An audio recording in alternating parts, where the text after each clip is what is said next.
rise and shine. Coffee's brewing, feeling fine. News is out and on the air. Shizzy whiz nuts wild, but we don't care. Morning whiz and coffee. Talk the news, he's a tease. Laugh it off, we're on the go. Shizzy whiz nuts, start the show. Let's go.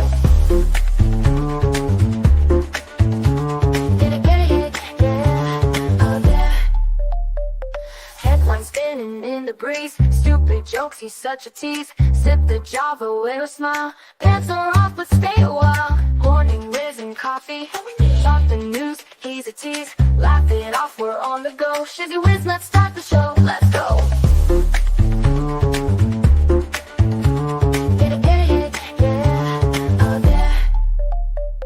Headlines spinning in the breeze, stupid jokes, he's such a tease. Sip the Java, wear a smile. Pants are off, but stay a while. Morning whiz and coffee.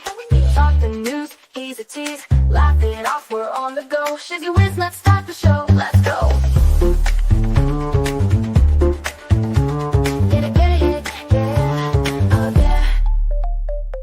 Serious is overrated. Every day we're caffeinated. Talk the town, but in a jest. Morning whiz is always best.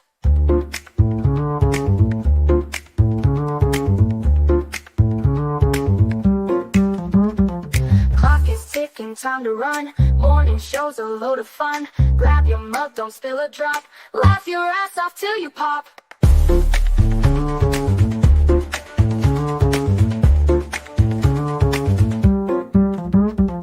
Clock is ticking, time to run. Morning show's a load of fun.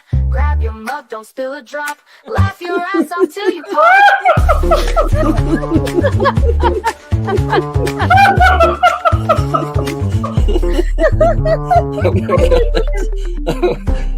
Oh my god, Shizzy breaks Larry. Shizzy broke Larry.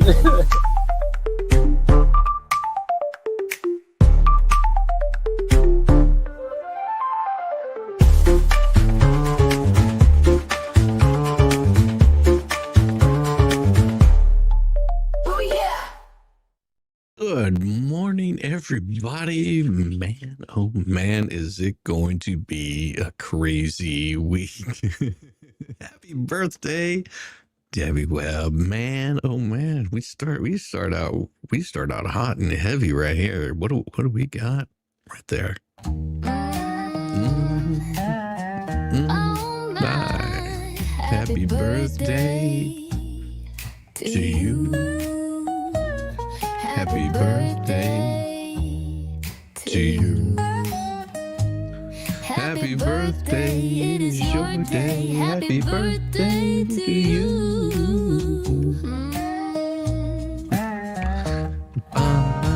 Happy birthday, Debbie Webb. Mamo.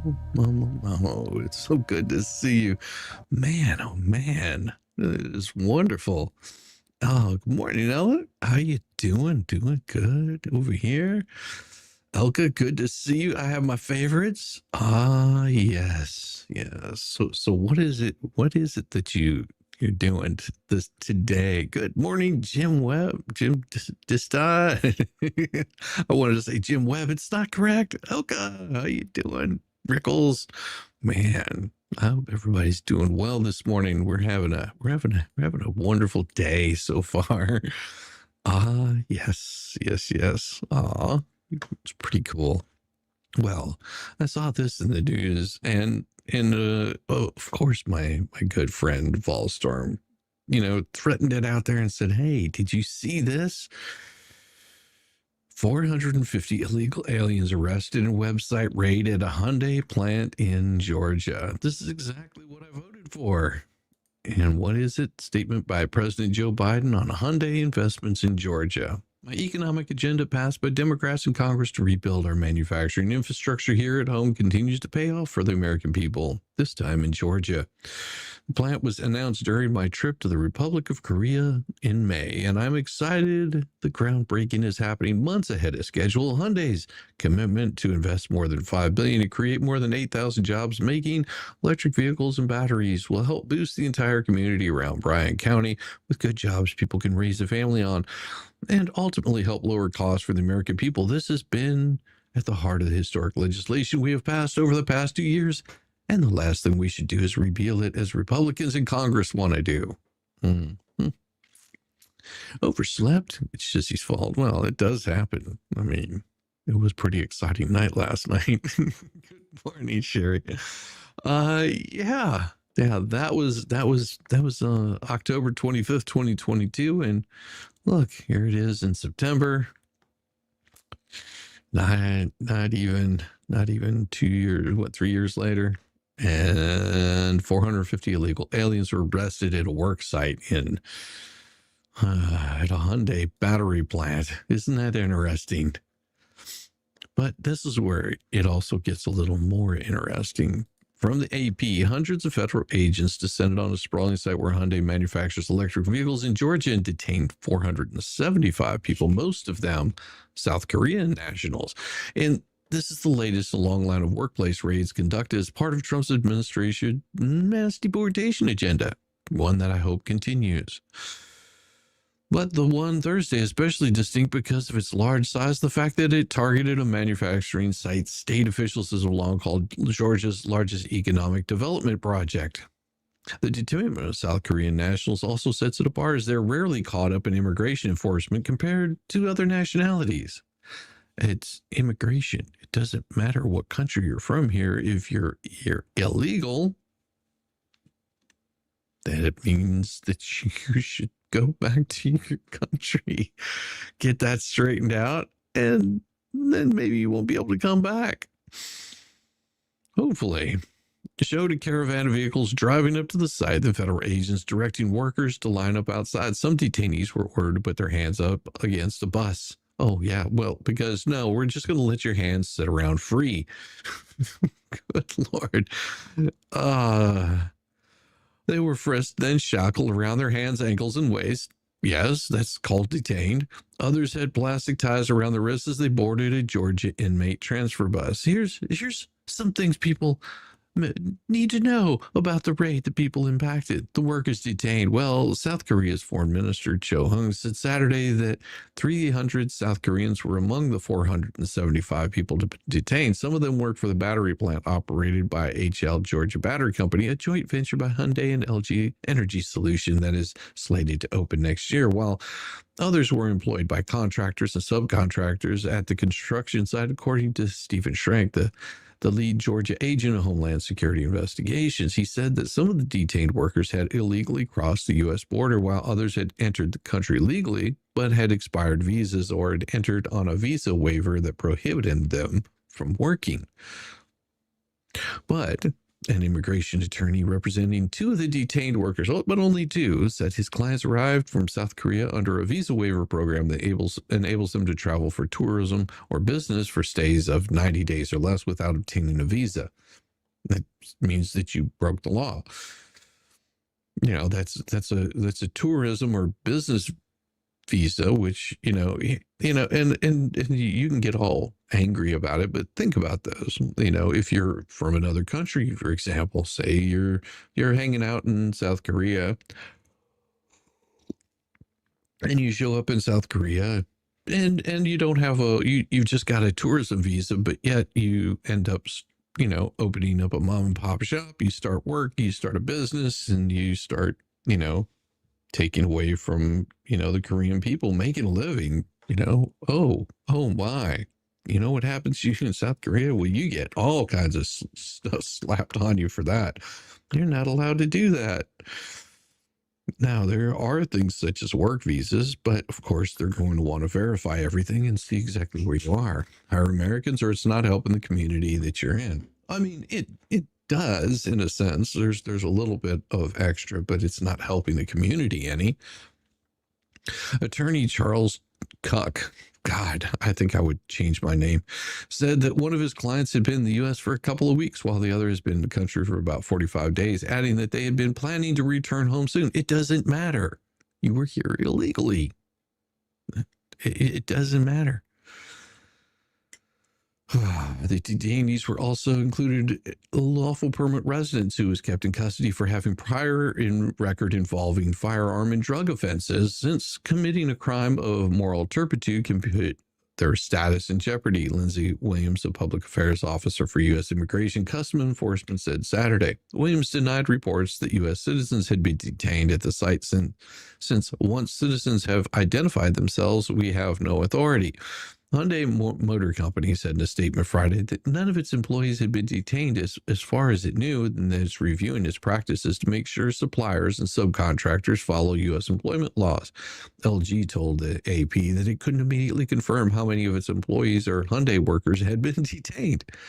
The South Korean government expressed concern and regret over the operation targeting its citizen and sending diplomats to the site.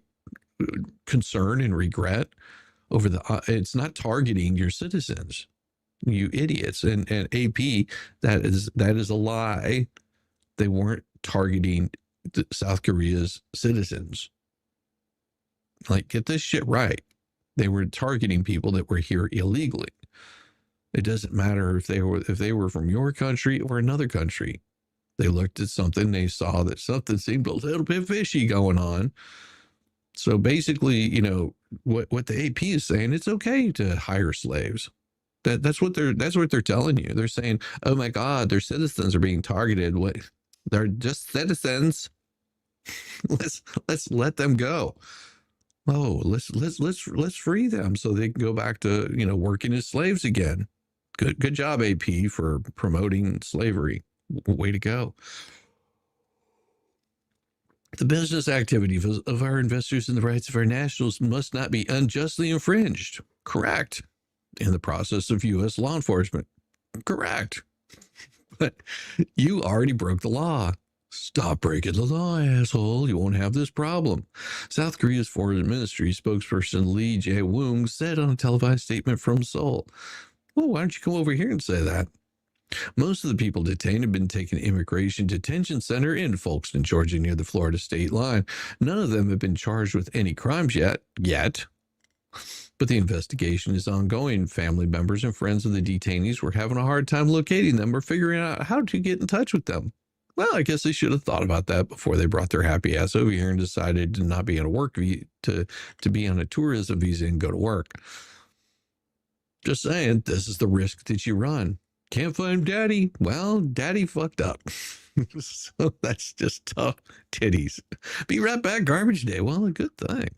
Hire Americans, or it's not helping the community that you're in. Absolutely. Could be worse. It could be hyphenated cocksucker. Exactly. Kochzucker. The only one they were helping was the shareholders. Well, and that's the thing. They're still building the plant. The plant hasn't been completed yet. But see, this is what the complaint has been. Is just like, hey, if you're you know, building this thing, you've got plenty of construction workers that are in these areas that are more than willing to take those jobs and do them. Communications, the family members and friends. Well, James Wu, from the communications director of the advocacy group Asian Americans Advancing Justice Atlanta, said Saturday in email. Wu added that many of the families were in South Korea because of the detainees were in the United States only for business purposes. Well, building something that's not business purposes. Raid is a result of a months-long investigation. It's not like they just popped in there. The raid was a result of a months-long investigation into allegations of illegal hiring at the site.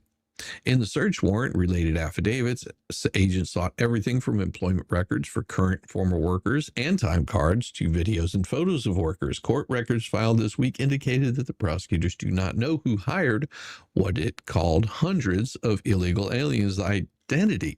Well, no, that's what they're called. Illegal aliens. If they're here illegally, doing things illegally, then they're illegal aliens. The identity of the actual company or contractor hiring the illegal aliens is currently unknown, the U.S. Attorney's Office wrote in Thursday court filing.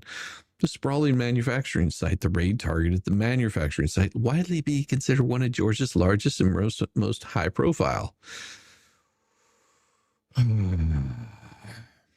Hyundai started the manufacturing EVs at the $7.6 billion plant a year ago. Today, the site employs about 1,200 people in a largely rural area about 25 miles west of Savannah. Agents specifically honed in on the adjacent plant that is still under construction, which Hyundai has partnered with LG that produces batteries. The Hyundai site is in Byron County, which saw its population increase by more than a quarter in the early 2020s and stood at almost 4,700 residents in 23. The most recent year data is available. The Asians population went from 1.5 to 2.2, and the growth is primarily among the people of Indian descent, according to the Census Bureau. The raid was the largest single-site enforcement operation, from farms and construction sites to restaurants and auto repair shops. There have been a wide array of workplace raids that undertaken in this administration. It sounds like AP is not too happy about it. The media banks on the ignorance of exploitation of illegal immigration, giving employers can circumvent labor laws, wages, benefits, work conditions. Yes, it's slavery. It's modern slavery. That's all it is. And it's abhorrent. I think she choked on a chicken bone or something. I hope not. Yeah, you can't go to other countries and just go live there. Well, in a sense, you can. You can go to other countries and live there, but you have to go through the immigration process. And each country has its own very specific immigration process. And it could be something as simple as buying a home in another country, and then you have a visa that allows you to go there. But check with your local immigration, population, how they handle immigration there. Each country has its own specific rules and guidelines that you have to go by. And a lot of people don't understand that that's the biggest thing. You added some new songs. Excellent. Good morning, Captain Kern. Good to see you. Speaking of illegal immigration. I'm kidding. Good to see you, Captain Kern. Oh my gosh. Now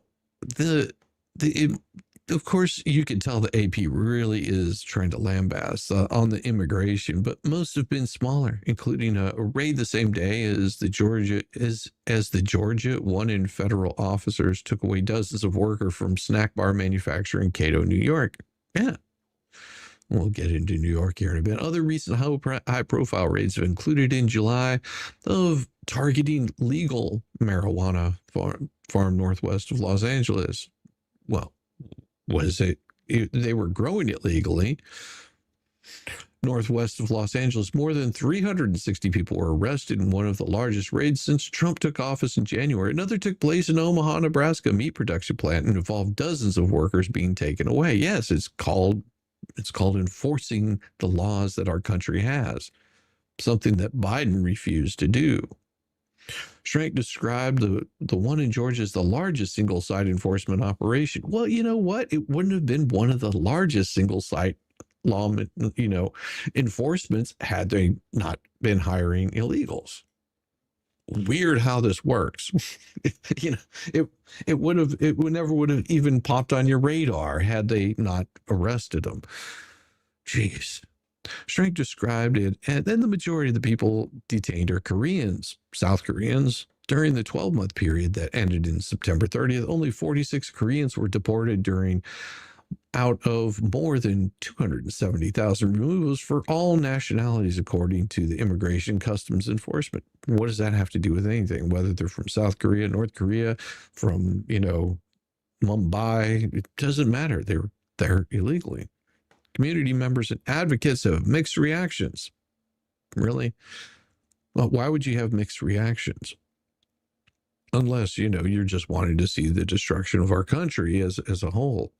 I mean, like I said, there's a way to do this legally to get a work visa or to be here in our country legally without any problem. I can remember being in El Paso, sitting at the Plaza Hotel, and our room overlooked the Mexican-American border, and watching legal people that were coming in from Mexico. They'd be coming over the border, and it would just be like this big long line procession of people coming across the border, each one of them coming over to maybe do construction work, or they might be in some sort of housekeeping kind of thing, or maybe a restaurant. Didn't matter.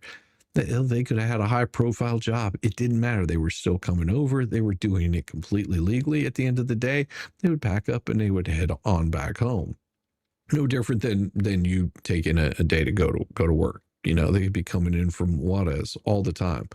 Like it was hundreds, if not thousands, of people coming across. And why were they coming across? Because work was much better in the United States than you could find in Juarez, unless you like doing donkey shows and selling cigarettes on the street corner. That was about the limit of the work that you had available to them. So they would come over to the United States, they would work, and they would go home. That's it. No, I saw nothing wrong with that. You know, because this way you can monitor who's coming in and out of your country.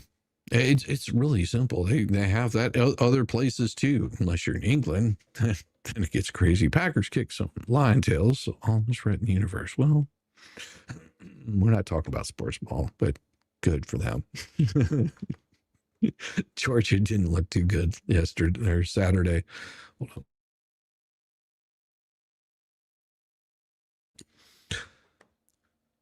Kemp and other Georgia Republican officials who had courted Hyundai and celebrated the EV plant's opening issued statements Friday saying all employers in the state were expected to follow the law. Yeah. The nonprofit legal advocacy organization Asian Americans Advancing Justice Atlanta described the raid joint statement as unacceptable. Well, Asian American Advancing, go suck a left nut. Don't care. Don't really care. Our communities know that workers targeted at Hyundai are everyday people who are trying to feed their families. No, they're illegals. That's the thing. If they should have thought about that before they brought their happy ass over to the United States and started doing illegal shit. Well, how dare you call them illegal? Well, they're illegally. They might be here legally, but they're breaking the law whenever they come in under a tourism visa and they stay and start working a job. Yeah, that's money that could have gone to somebody else. People who are trying to feed their families, build stronger communities, and work towards a better future in their own country. They're not helping out our country. Sorry. Like, I understand you're working, you're out there working, you're trying to build a better future for yourself, but not for the rest of the country. How are you helping out our country? Sammy Rents opened up the Viet Hong supermarket less than 3 miles from the Hyundai site 6 months ago, and he worries business may not bounce back after falling off sharply since the raid. Aw, sucks to be you. I guess you should have not banked on having that happen. I'm concerned. Koreans are very proud people, and I bet they're not appreciating what just happened. Well, neither are Americans. How's that? Don't care how you feel about it. Us as Americans don't appreciate you coming over here breaking the law. They're starting an exit strategy. I'm worried about them cutting and running or starting an exit strategy. I'm not. I would suggest start packing your bags and get ready, because the United States government already has said we're not playing around, coming after you. Elabella resident Tanya Cox, who lives less than a mile from the Hyundai site, said she had no ill feelings towards Korean nationals, neither do I, or other immigrant workers at the site. Have no problem with immigrant workers, none whatsoever. If that's what they're hiring, immigrants, absolutely. My grandfather was an immigrant. My great-grandfather was an immigrant.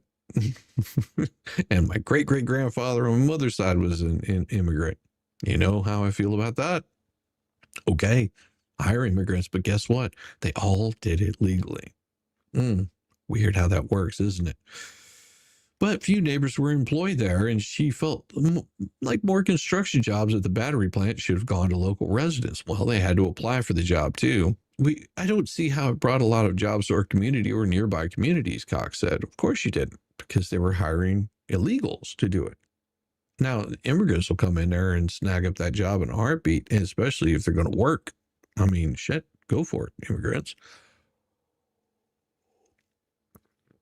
Hyundai isn't going anywhere. These are subcontractors. Exactly, Wes. You immigrants. Yeah, Hyundai ain't going anywhere. These subcontractors, from what I have gathered, yeah, exactly.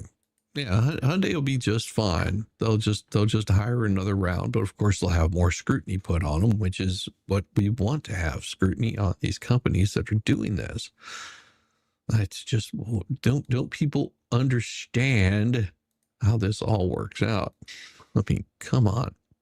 So I was looking this morning, just out of curiosity and seeing what exactly was happening in the news, because there was something that happened over the weekend that was pretty interesting. And this was, of course, it says the Hyundai plant. All right, well, they got the Hyundai plant. Still not the notice there. And then I looked over at the BBC and was like, well, it's not there, but they do have the Korean plant with the immigration thing.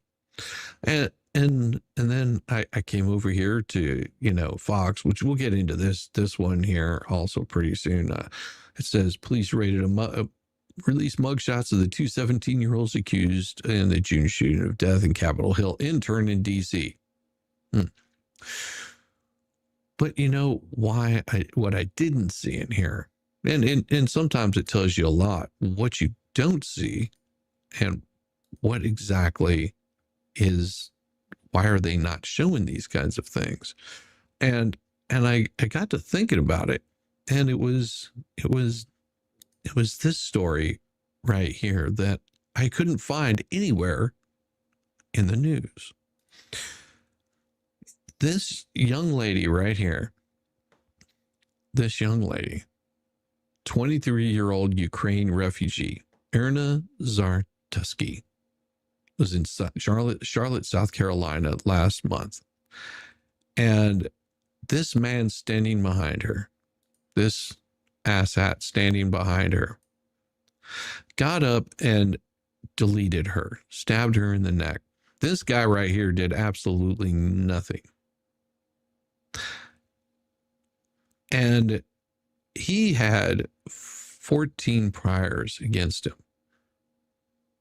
And was just released.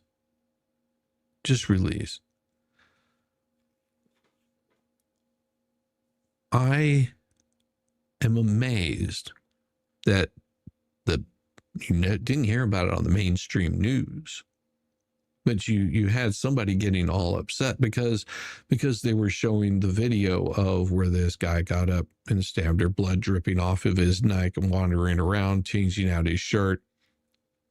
And they seem to be more concerned with what happened with this guy than just someone fleeing their country from being in a war. The tragic murder of the 23-year-old Ukrainian refugee, Irina Zartuska, I may have the name wrong, last month is a glaring example of the dangerous consequences of the Democrat Party's current stance on crime. Zartuska, after finishing her shift at Zapotti's Pizzeria, boarded a nearly empty light rail train, only to be violently stabbed to death by DeCarlos Brown, a 34-year-old career felon with a criminal record stretching back nearly 2 decades. The video of the attack is hard to watch. There was no interaction or provocation. Brown simply pulled out a knife and attacked her. This brutal, senseless act is not just a tragic loss of life. It's a direct byproduct of how far left-wing policies have prioritized ideology over public safety. Charlotte Mayor V. Lyles' response to the senseless killing revealed the disturbing direction of modern Democrat leadership. Instead of naming Zartuska or condemning the act outright, Lyles chose to focus on the suspect's supposed mental health struggles and homelessness, cautioning against demonizing the homeless. She framed the homelessness as a mental illness as a public health issue, requires compassion and treatment, while asserting that the city's transit system remains mostly safe. This kind of gutless political correctness, where the needs of innocent victims are swept under the rug for the sake of compassion and empathy for the perpetrators, is exactly why crime has soared in these blue cities and why Americans feel increasingly unsafe. Lyles doubled down by asserting that the homeless individuals are more often the victims rather than the perpetrators of crimes, and vowed to improve services. through collaboration with various civic groups because they're so fucking helpful. But let's be honest, what the city needs now is not more studies and committees, but firm arrests and strict law enforcement. The repeated leniency of a criminal justice system in this case enabled Brown to remain on the streets despite his long rap sheet. He had been arrested at least 14 times and was even released without bail after a January arrest pending trial before he deleted Zartuska. This isn't just a failure, it's a dangerous pattern enabled by policies that excuse crime instead of punishing it. You can't ignore the racial and political dynamics here. Zartuska was a young, hardworking white woman. Her killer, Brown, was a black career criminal who benefited from the leniency that appears to have been for political reasons, dressed up as the usual racial equity and social justice nonsense. Yet Mayor Lyles and her allies insist this has nothing to do with race or identity politics. Please, anyone with eyes can see what's going on. It's impossible to believe that woke considerations like intersectionality didn't factor into the mayor's pathetic excuses and a refusal to fully condemn Brown. Adding insult to injury, Mayor Lyles condemned media news outlets that released security footage of the attack, thanking those who withheld the videos out of respect for Zartuska's grieving family while continuing to assure the public about city safety. The real reason for this censorship is clear. The video exposes the ugly truth. A black man stabbing a white woman with no provocation as they sat silently on a train for several minutes before the attack. The image is damning, and Democrats want a silence to protect their narrative. This isn't about one tragic incident in Charlotte. It reflects a larger, dangerous trend across the country, where left-wing leaders show more concern for the rights and the treatment of violent criminals than for the safety and security of law-abiding citizens, because they were very quick to release what happened with that young Marine that was holding a guy down that was violently attacking people on a train. They were very quick to release that video.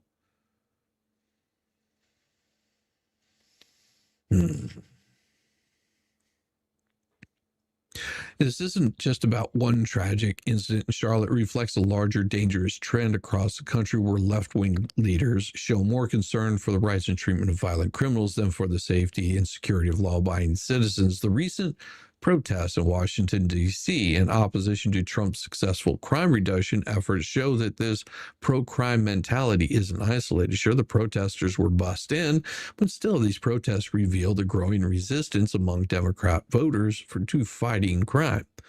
Democrats aren't just wrong, they're dangerous on this. The obsession with shielding criminals and pushing soft on crime policies has left innocent Americans paying the price with their lives, from defunding the police to bending over backwards to protect violent offenders. The left has made it clear victims don't matter to them. We'll just let them go. Just why?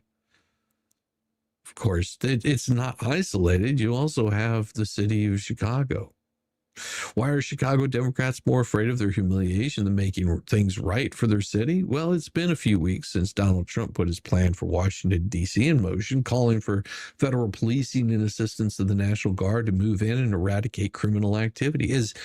And even with all the criticism on social media, the plan has been effective, with hardly any murders and a huge drop in robberies and assaults. Now, Trump is prepared to move on to the next city that desperately needs help from its poor leadership, and that's Chicago. And this week, Trump made it clear he won't waste any time putting into plan to effect, simply stating, we're going in. And the timing couldn't be better, considering the city's Labor Day weekend saw a high number of shootings and criminal activity. But wouldn't you know it, Chicago isn't on board with that plan. Right before the weekend, Mayor Brandon Johnson put an order into effect for police officers not to aid Trump with his proposed crackdown, believing that it is nothing short of a conflict of interest for the city. That said, some comments suggest where the conflict truly lies. Jody Weiss, who served as head of Chicago Police Department for some time, recently spoke with national news desks about why Johnson, alongside other state Democrats, isn't too keen on Trump's plan to eliminate crime in Chicago. To put it simply, they're afraid he will succeed. He noted how the governor and the mayor said they don't want any help. So to me, when you refuse help, you're saying you're happy with the numbers. And that's absolutely unacceptable in Chicago right now. But here's the real question. Is it arrogance or simply trying to brush off the problem? Because following what we've seen from the Biden era, it can go either way. On one hand, Johnson simply could say Chicago is doing just fine with its police force, but on the other hand, that they could also say that Trump would bring big problems to a city in its own way. Either way, however, he's failing to see the problems at hand. Number one, there are citizens at risk, period. Look at the Labor Day numbers by themselves. You can't just look at a report like that and shrug it off like it's nothing. 8 fatalities. But the bigger problem, the turmoil he's going to put police officers through, they've already been through enough of the leadership to put them through the ringer over policy changes or whatever else defund the police has brought. But now tying their hands and refusing to let them help government officials in cleaning up crime? Are you kidding me? Weiss made it clear that the big problem is that with these Democrat officials, I think they're afraid that people will see what can be done if politicians commit to taking action and really want to make a difference. He said that's the only reason I can think of, because otherwise it makes no sense. It really doesn't, does it? Why would you be happy with how things are going in Chicago right now, or for that matter, how your officers are being treated? He did add one noteworthy comment. If you look at what Mayor Muriel Bowser has done in D.C., she's embraced it and she's made a huge difference. I wish they would learn from her. It's true, Bowser was hesitant with the plan in the past, but then she saw it move into motion, worked more closely with Trump to keep officers safe, make sure that D.C. was properly regulated. That's how it should be, not a war zone for the sake of believing you're doing the right thing. It's about knowing that the right thing is done, even if it isn't necessarily by you. I just hope Chicago gets on board with the plan. We're more likely to see something put into action this week. And the more these Democrats drag their feet and scream, I don't want to, the more it's likely to hold up making progress. And thank you, Jody Weiss. I believe in your comments every step of the way. And it's shocking just how true they actually ring. Most definitely. They always take the side of criminals in their plan to win over the hearts and minds of Americans. Good luck with that. In the video, he reacts the moment she sat down. He starts to shake his head like, hell no. Yeah, I saw it. I live 35 minutes from Charlotte. We don't go there. I have not been there in over 20 years. Yeah, I understand. I think the last time I was in Charlotte was back in, what, 90s? Yeah, that was the last time I was in Charlotte. I thought it was a beautiful city, but that's been a long time ago. Cultures have different values, morals, and worldview and don't necessarily mix well.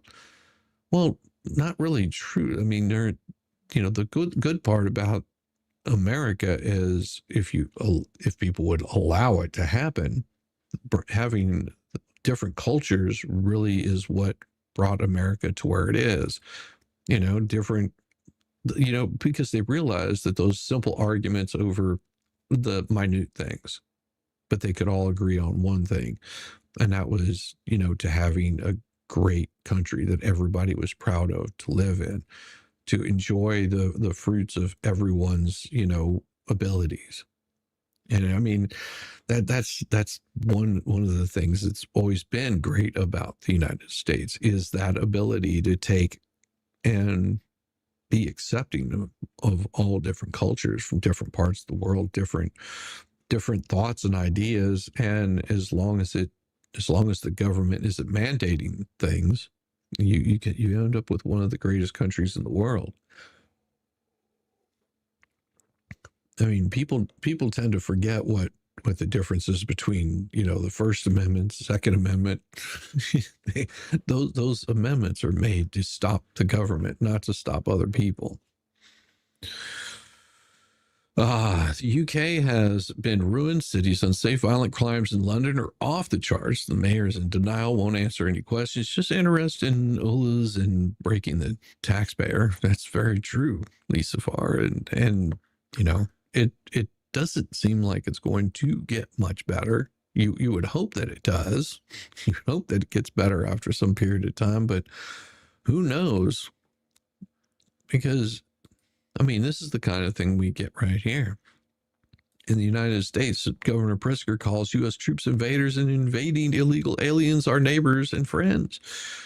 When is an invader not an invader? Answer, when he's wearing a sombrero.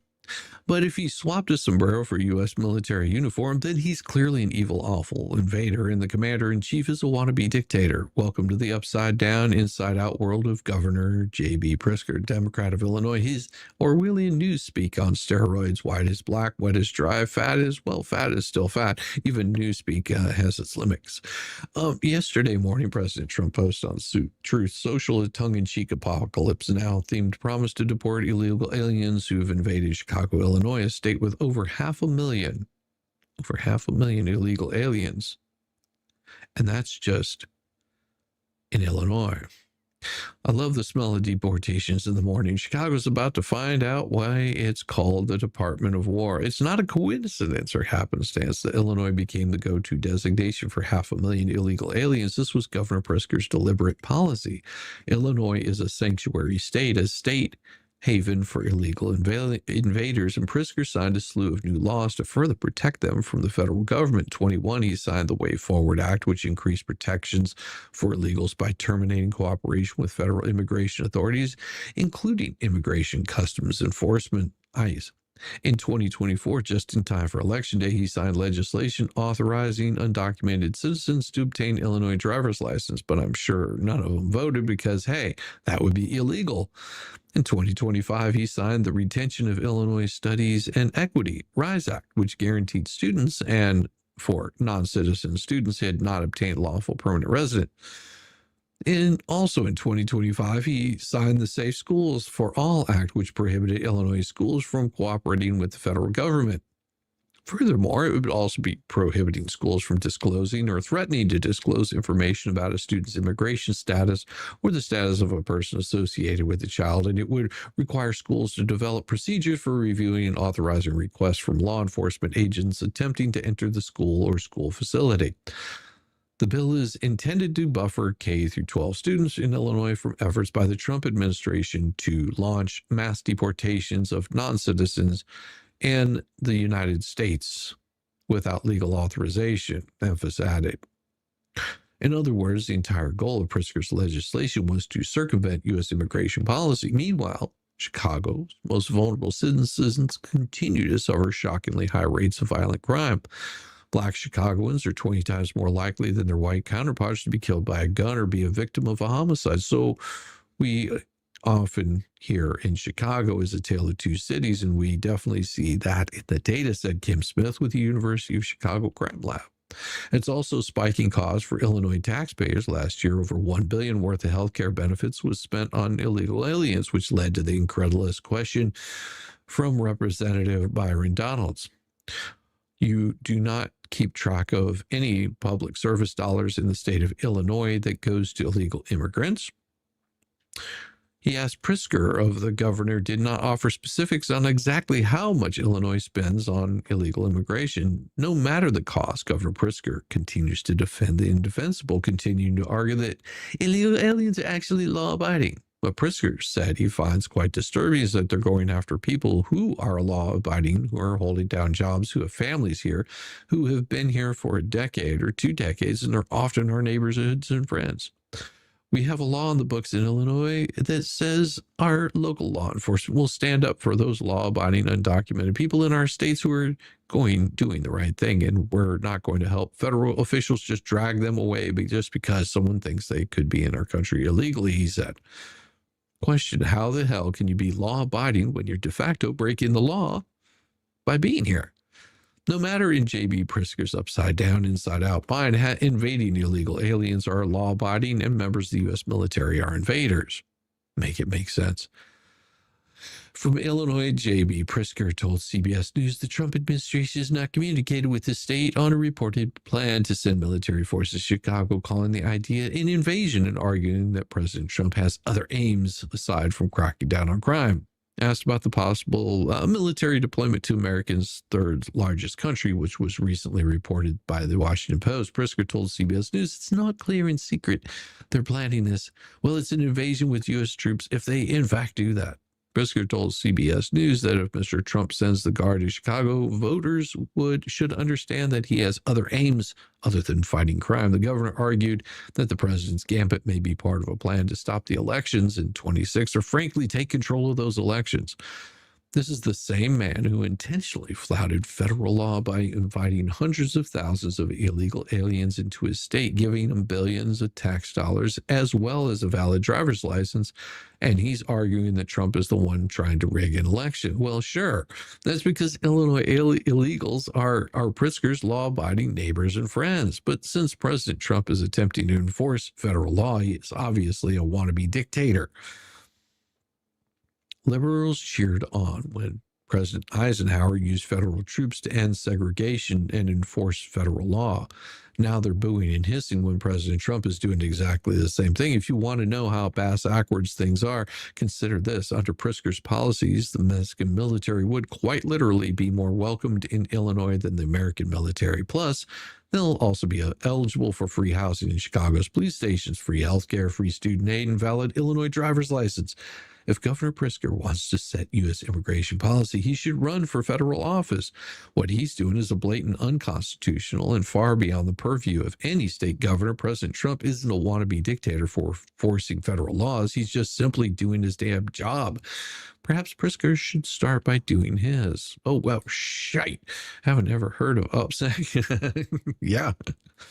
I'm thinking about manufacturing business. I'm telling you. How you doing, Captain? Oh my gosh. Yeah, last time you were in Charlotte, I was seeing if they think property. Yeah. Property manufacturing business. Yeah. Something like that. It could be just about anything.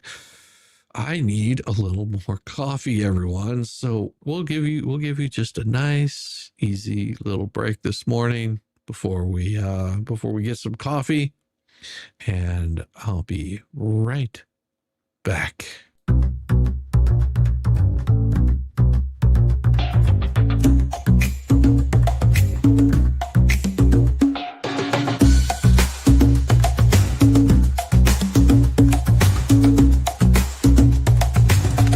Shizzy, when it's chat we thrive, where Shizzy does dance and memes arrive.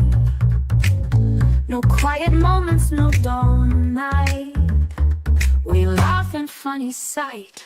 Oh, Shizzy's crowd, you're wild and true, with crazy gifts and jokes that flew. We're living pixels in the stream, a digital dream, a shared daydream. From shoutouts to those random screams, to inside jokes and endless memes. We talk and Shizzy, when it's chat we thrive, where Shizzy does dance and memes arrive. No quiet moments, no dull night. We laugh in funny sight. Oh, Shizzy's crowd, you're wild and true, with crazy gifts and jokes that flew. We're living pixels in the stream, a digital dream, a shared daydream. From shoutouts to those random screens, and inside jokes and endless memes. In Shizzy, when it's chat we thrive, where Shizzy does dance and memes arrive. No quiet moments, no dull night. We laugh in funny sight. Oh, Shizzy's crowd, you're wild and true, with crazy gifts and jokes that flew. We're living pixels in the stream, a digital dream, a shared daydream. From shoutouts to those random screens, to inside jokes and endless memes. We type our hearts, we stand the love. Our chat rooms like a lit up club. Oh, chat rooms like a lit up club. Oh, Shizzy's crowd, you're wild and true, with crazy gifts and jokes that flew. We're living pixels in the stream, a digital dream, a shared daydream.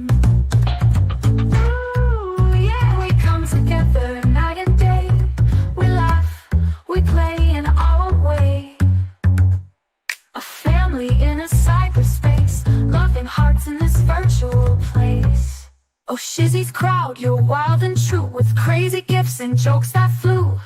We're living pixels in the stream, a digital dream, a shared daydream.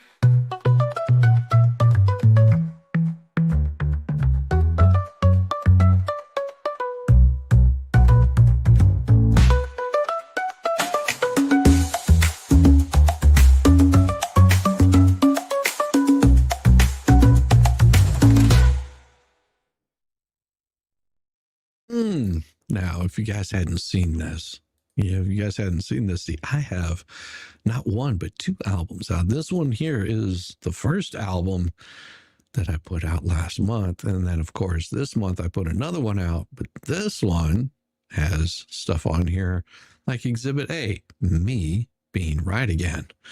See? Check this out. Reflect. I said it. You doubted it.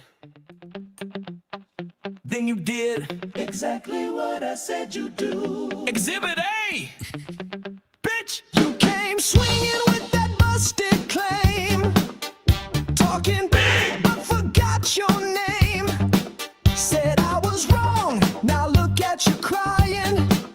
Caught on cam, straight up lying. You throw shade, I throw proof. You start drama, I bring truth. Here we go round the bend, you lose the plot, I win again. You scream defame like it pays the bills, but your lies got holes like unpaid bills. I don't chase, I don't flex. You write checks, your mouth can't text. I was right. Again and again and again and again. And you face planted on your own damn tracks. I was right again and again. You'll learn. You built your case with a soggy pen, and I brought fire to the courtroom then. You filed that mess like you meant it hard.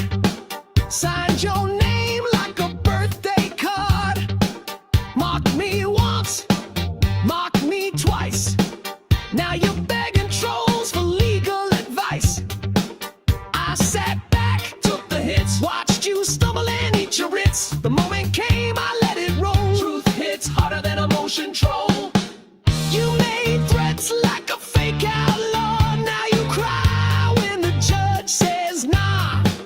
I don't bluff, I let it sting. Receipts in hand, I bring the ring. I was right again. You were wrong and again. Sing that song and again. Now you dance to the beat of your own collapse while I moonwalk through your legal traps.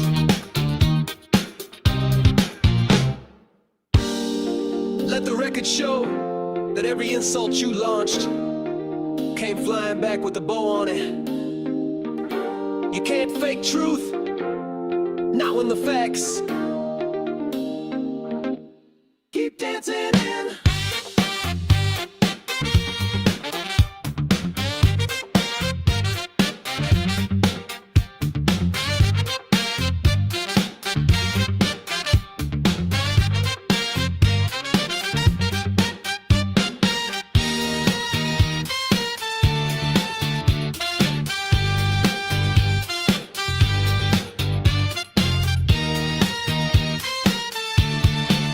I was right again, oh damn, and again, hold that L again. You built your lies on a crumbling stage. Now I'm headlining with a witness cage. Case closed, lesson failed.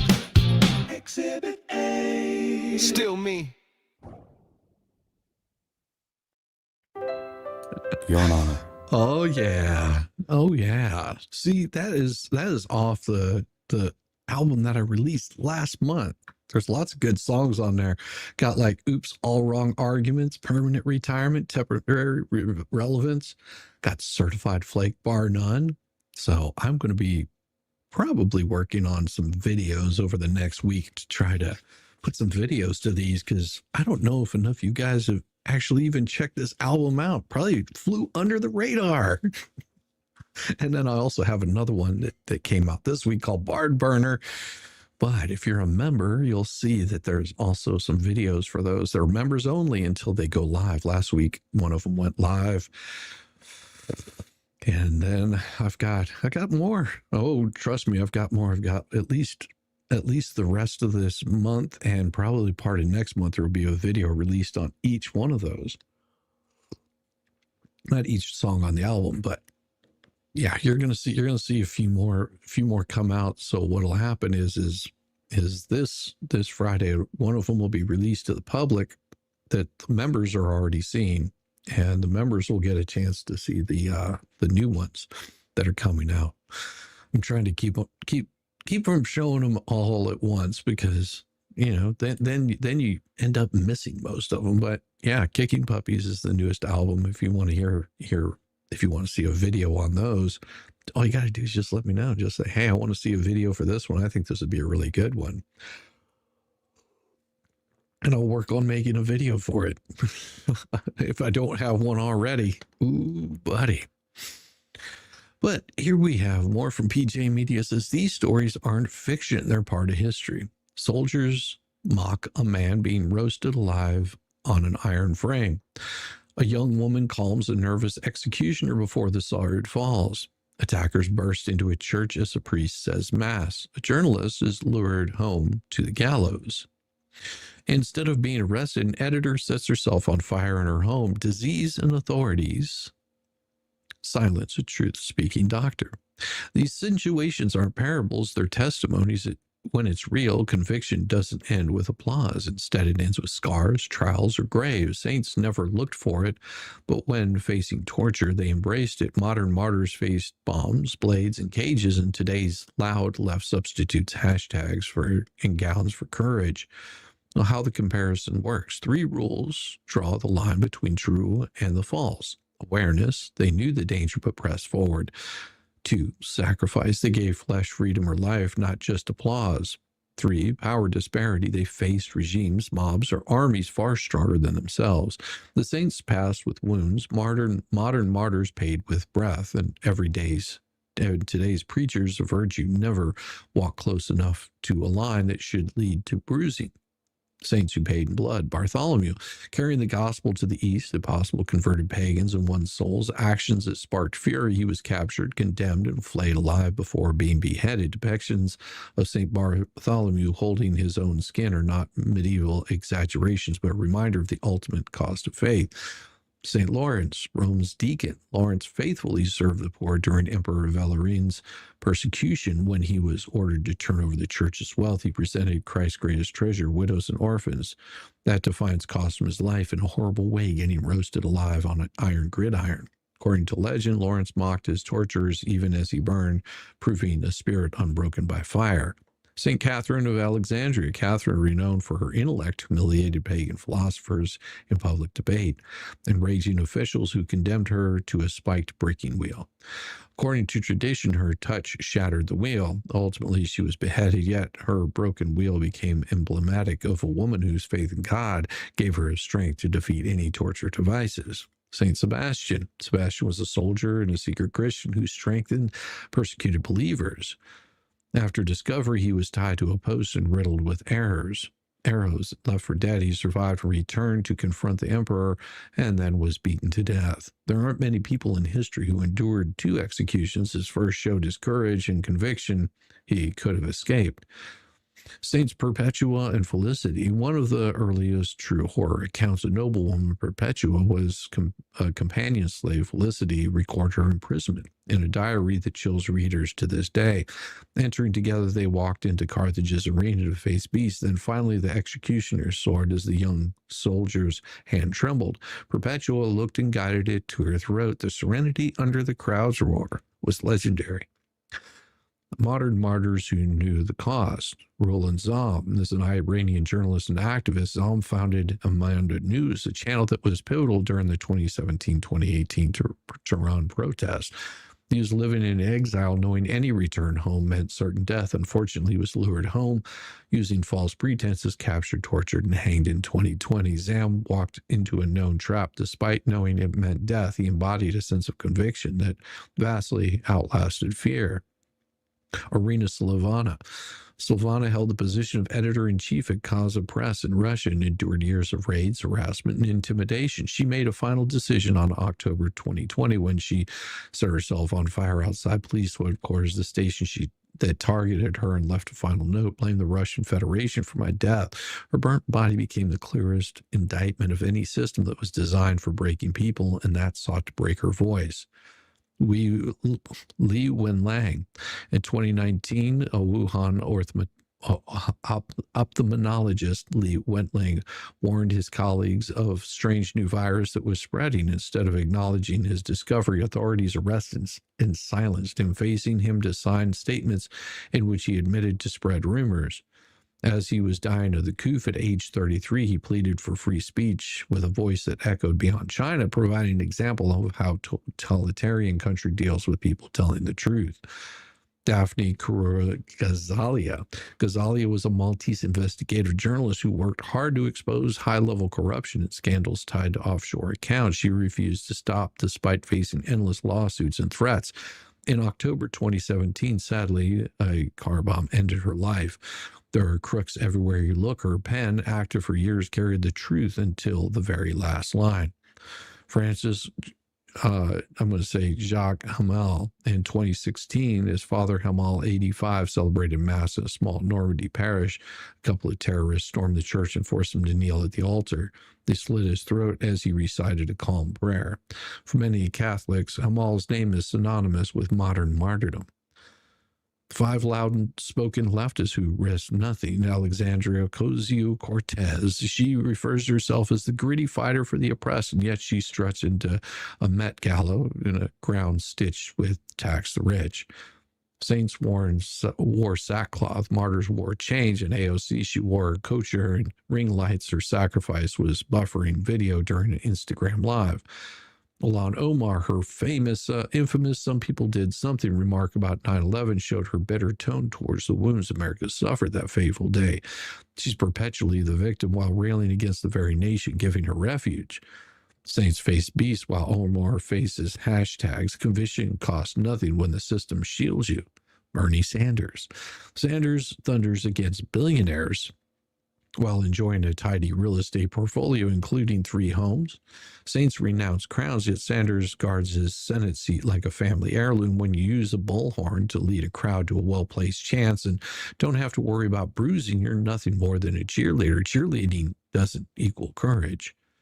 Greta Thunberg, this young lady scolds presidents, demands panic, and choreographs photo op arrests. Martyrs were forced to go to the executioners, not catered summits. Despite a glare that freezes cameras, there's no fear of getting scars. Gavin Newsom. Newsom locked California down, shuttered business, kept families apart, only to be photographed eating dinner with friends. That doesn't sound too controversial, but no dinner guest wore a mask at the French Laundry restaurant while contemplating $400 wines. Contemporary conservatives who spoke up and risked everything. Riley Gaines. Gaines was a swimmer who should have left the pool to champion and moved on. Instead, she became a lightning rod because her stand against biological males competing in women's sports. She faced danger in many forms of ridicule on campus, threats to her safety, and her betters in the media elite. I listened to her on Joe Rogan broadcast from the spring of last year, mowing lawn, of course. As objective as I try to be when listening to controversial people, Gaines quickly won me over. I listened to an intelligent young woman with firm conviction to defend fairness. Riley Gaines is proof that even in peacetime America, one's conviction can cost them dearly. Clarence Thomas. Justice Clarence Thomas has been living under relentless assault since his 1991 confirmation to the Supreme Court. Media outlets, political figures, far-left hate groups have tried to paint him as compromised or corrupt, not because of evidence proving their accusations, but because of his fidelity to the Constitution. He's found himself the target of investigations, smear campaigns, endless characters. Not once has Thomas bent. He's continued to write opinions based on the Constitution, sometimes alone distant, but always principle. His long, steady endurance under fire makes him a giant of quiet courage. Oh, and did I mention he's a Black conservative? Jack Phillips, baker in Colorado, the owner of Masterpiece Cake Shop. His life turned completely upside down after he said no to create a wedding cake that violates his Christian beliefs. This was his decision that sparked years of lawsuits, fines, harassment, even death threats. He repeatedly fought case after case, some even reaching the Supreme Court, all the while risking his livelihood. The man could have caved. Instead, he stood firm to become the embodiment of religious liberty and conscious rights. Mike Lindell. Once Mike was simply the pillow guy, he became a lightning rod for scorn after the 2020 presidential election, where he developed a stance on election integrity and cost him retail contracts, partnerships, and his personal fortune.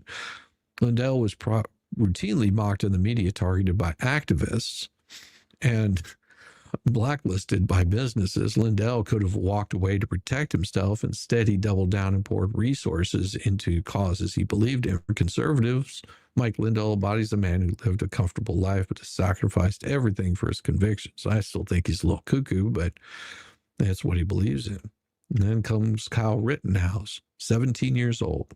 Kyle Rittenhouse, resident of Kenosha, Wisconsin, entered the riots with the intent of protecting businesses and offering aid. That night could have turned deadly. Rittenhouse fired in self-defense, then faced charges that could have put him in jail for the rest of his life.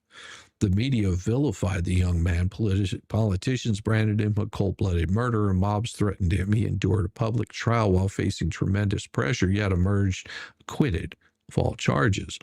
For many Americans, Kyle Rittenhouse represents the courage of standing firm in the front of a stacked system and hostile culture that was out to completely destroy him.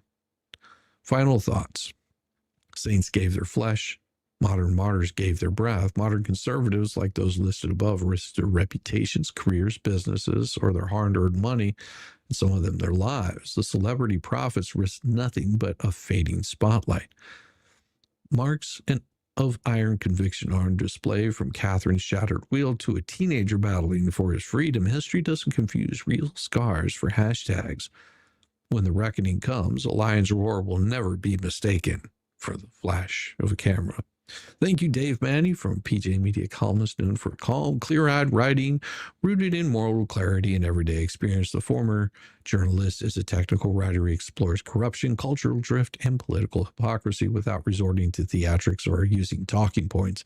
Manny blends historical insight with grounded storytelling, often drawing from life in the Midwest, his dog Watson, and the quiet moments most writers overlook. His work reflects a core belief: what you do when no one's watching still matters.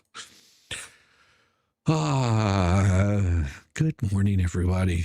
Crazy. Trump is the only politician that has ever left office worth less money than whenever he entered office. Is going that way with his new term. Yeah, it is. Absolutely is. And it doesn't matter if you like him or not. He's been pretty damned effective in what he's doing. I have no personal feelings one way or the other towards him. I think that he's probably a little bit too bombastic for me, but he seems to be pretty damn effective in what he's doing. Good morning, Star. Hey, Lisa. Good to see you. Oh, my, oh, my.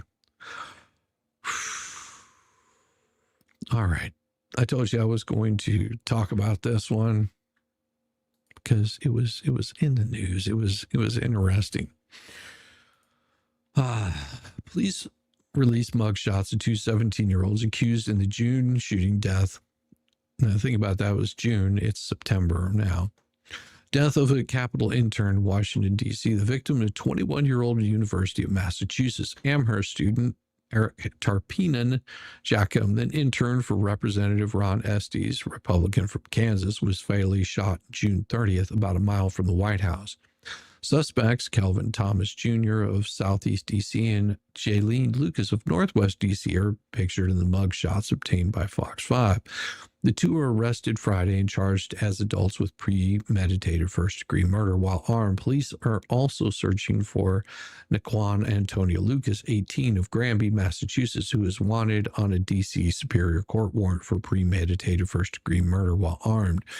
Police said the suspects also injured a woman and a 16-year-old boy during the attack. In July, the House held a moment of silence for Tarpenon Jackham. Representative Estes called him a dedicated and thoughtful, kind person who loved our country. Attorney Pam Bondi said the suspects will face severe justice if convicted, added that we hope this provides some measure of solace to his family. It remains unclear whether Naquan Lucas and Jolene Lucas are related. Officials have not confirmed whether Naquan Lucas has a prior criminal record, and NPD offers a standard $25,000 reward for information leading to a DC homicide conviction. In this case, FBI's Washington field office has added another $15,000, and the U.S. Marshal Service another $10,000, raising the total reward for Naquan Lucas to $50,000. Officials urge anyone with information on Naquan Lucas to call police, and there's the number 202-727-9099, or text the tips to 50411, and not to approach this person because he could be completely unhinged. What is that? There's Italian pasta advertising. Why Italian pasta? I mean, what's wrong with American pasta? Oh, it's crazy. Well, it is getting close to that time. Would you finally made it to a morning stream, Fisher Lady? Well, awesome. It has been a busy summer. Yes, it has been a busy summer, and it's about to get even busier. In case you haven't been paying any attention this week, it was a GF pasta advert. Oh man, yeah. Rest in peace, co-founder of Supertramp at age 81. Oh man, yeah, I remember Supertramp. It was crazy. It was crazy. Let me see if I've got something here for you guys, because I don't know. Let's see if we've got it. And let me see. Goof on my ego. It is this one. I want to make sure that I have a good one for you guys. Motions Olympian, visa rules, sanctions pending, and I think it's this one right here. This is the lead track off of Kicking Puppies. It's the title track. So I'm going to let you guys hear that. And then, of course, because it is a long song, it's probably the longest song on the album. It's only about almost 6 minutes long. Let you guys hear it and enjoy. And then I'll see you guys tomorrow. You walked in crying with a folder in hand. Later said tonight. you were wrong, said you Later had tonight will be plans. good. You whispered justice like that word knew you, but all I saw was a fucking preview. Typed in fear, sealed with a hiss. Your motion to silence, read like piss. You played the part with trembling hands, but forgot your prints were on the plan. You kicked the dog, then blamed the bark. Filed the lies, then claimed the dark. You ain't a warrior, a coward in pearls, and the whole damn court knows your world. Kicking puppies, Then calling it off, kicking puppies. then crying they're harsh. You started this fire, then screamed I'm burned, but fuck your sympathy, you never learned. Kicking puppies, In your Sunday best, kicking puppies. then claimed you're oppressed, but the violence ain't more than your breath ever could. You're not misunderstood, just up to no good.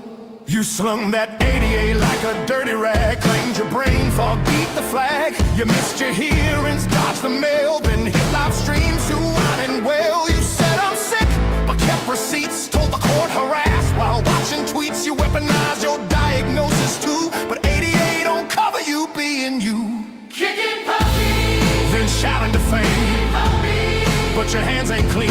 You built this circus and lit the tent, then swore the ashes were heaven sent. kicking puppies, While selling your lies and dodging goodbyes. But truth don't tremble just cause you scream. And I ain't your therapist, I'm the fucking guillotine. Your cease and desist was a love letter. Your lawsuit a tantrum in full leather.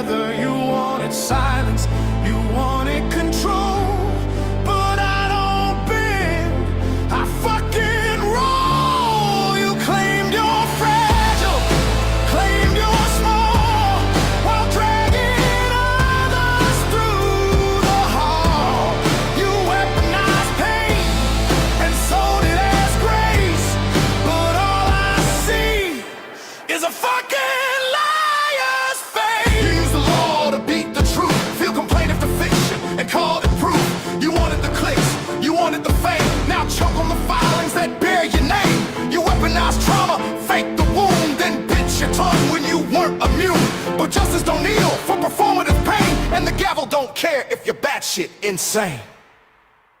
This is the part where you ask for peace, where you beg for mercy with crooked teeth. But I don't forget and I don't forgive. You fucked around, now watch what lives. Kicking puppy, they calling it puppy.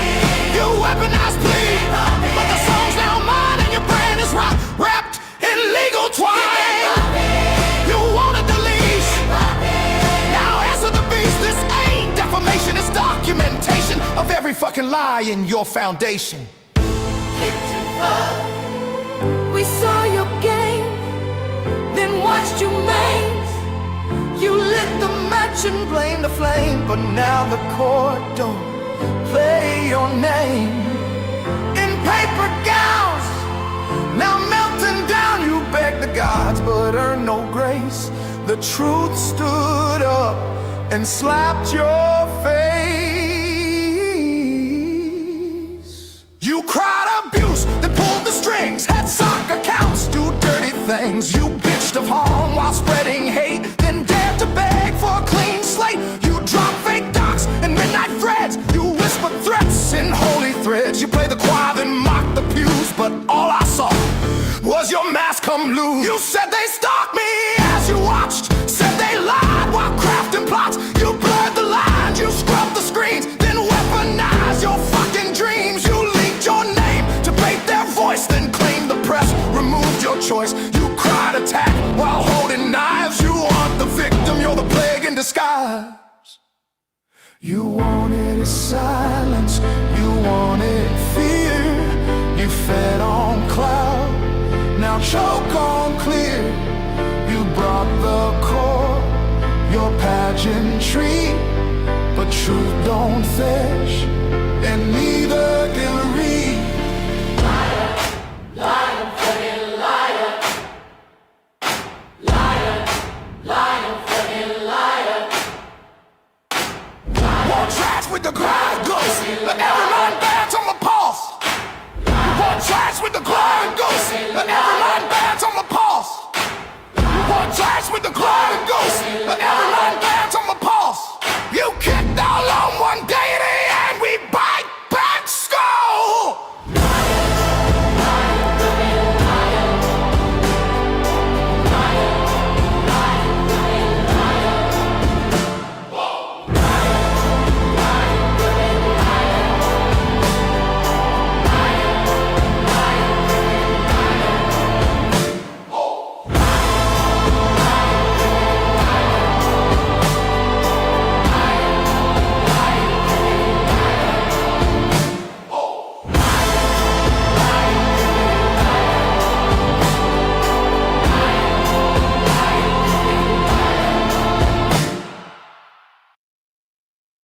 Bless your heart. I thought I was the only mentally challenged one here.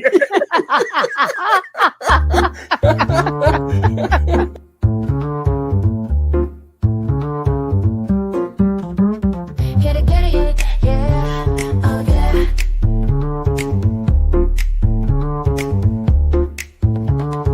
Early morning, rise and shine. Coffee's brewing, feeling fine. News is out and on the air. Shizzy Whiz nuts wild, but we don't care. Morning Whiz and Coffee. Talk the news, he's a tease. Laugh it off, we're on the go. Shizzy Whiz nuts, start the show. Let's go. Get it, yeah, oh yeah. Headlines spinning in the breeze. Stupid jokes, he's such a tease. Sip the Java, wear a smile. Pants are off, but stay a while. Morning Whiz and Coffee. Talk the news, he's a tease. Laugh it off, we're on the go. Shizzy Whiz, let's start the show. Let's go. Get it, yeah, oh yeah. Headlines spinning in the breeze. Stupid jokes, he's such a tease. Sip the Java, wear a smile. Pants are off, but stay a while. Morning Whiz and Coffee. Talk the news, he's a tease. Laugh it off, we're on the go. Shizzy Whiz, let's start the show. Let's go. Get it, yeah, oh yeah. Serious is overrated. faded. Every day we're caffeinated. Talk the town but in a jest. Morning Whiz is always best.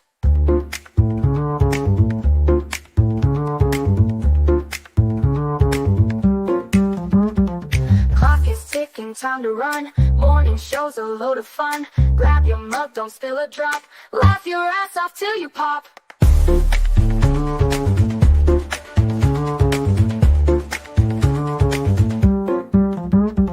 Clock is ticking, time to run. Morning show's a load of fun. Grab your mug, don't spill a drop. Laugh your ass off till you pop.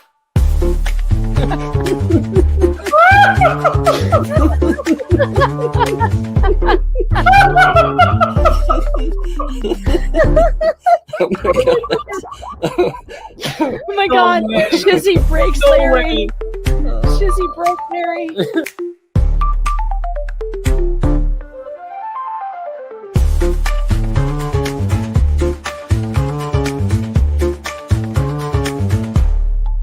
Oh yeah! And make sure